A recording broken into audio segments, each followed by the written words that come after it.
Hi there, today we're going to be focusing on text features. Authors choose text and graphic features to help explain ideas or to help readers locate information. So the four text features we're going to be focusing on today are caption, charts, headings, and labels. Okay? So captions. Captions are words or sentences about a picture. So for example, here's our picture and here is a sentence right underneath it explaining what this is. So, Saturn is the sixth planet from the sun.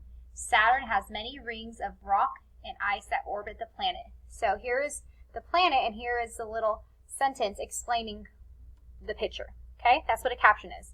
We have a picture with a sentence underneath it explaining what it is. Okay, chart. Okay.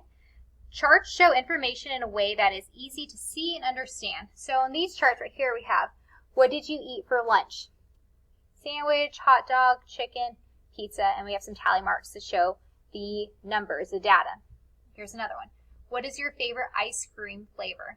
Vanilla, chocolate, strawberry, mint, cookie dough. And we have the numbers showing how many students liked each one, each flavor.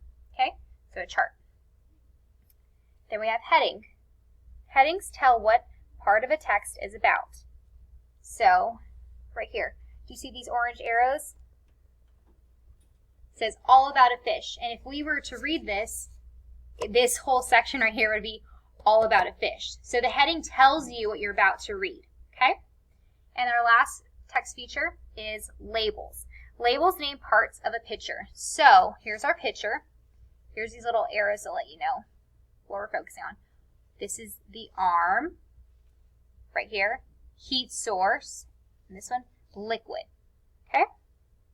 So later today we are going to be reading a story that has a whole bunch of text features, and I want to see if you can try to point them out and help your brain to really remember and learn those different features, text features that we're learning.